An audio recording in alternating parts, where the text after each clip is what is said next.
همدوران عزیز ما نوارو یکی بازداشته موندیم خیلی دو دانه اور کردن رو میکنیم. منم هم میخ زدم دیدید؟ من این میخوان نشون که منم هم میخ زدم و همه این رو مستحکم کردیم دیدید؟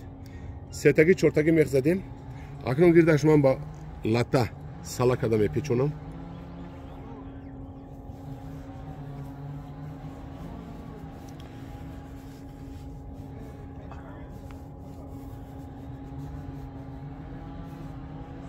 و این سالا رو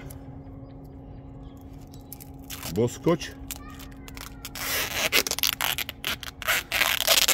اینجا در کور نیست که سکوچ سخت لگات کنید. میخوایم زده گله کتره کنید. ما این لطه رو با سکوچ برای اون پیچوندیم که لطه مون نغلطد. مانا بعد چیکار میکنیم؟ بعد بگیریم باقلاشکه ما پرلیتر رو من بریدم از بلویش میکشیم.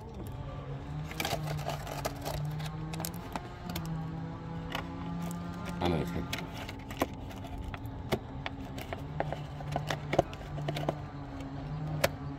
سکوچ خطی میتوانی میرو اینجا سکوچ در کورتی خبادیم رو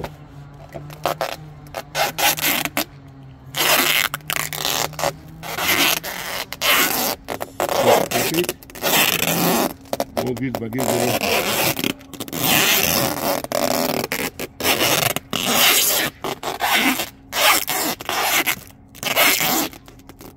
گیرد با گیرد تو بوندیم و درونش رو پوری خوک میکنیم.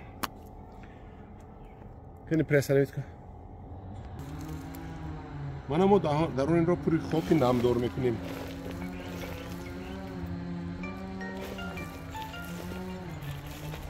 اکنون این تجربه بود.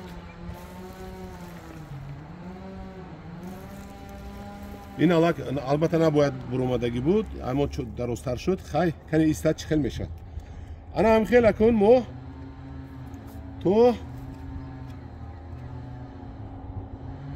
آخری اپریل اولی ماه مای میستیم. اولی ماه مای میبینیم که همین گرفت یا نگرفت و باش ما نشون میکنیم. ها گرفت تجربه ما با درست شد. نگرفت جواب نه. این هم یک نتیجه است. ولی اینش رو هم من 4 تا در این طرفش هم میزنم. هم خیلی میپیچونم کلونکه کرده درونش رو پرخوب میکنم.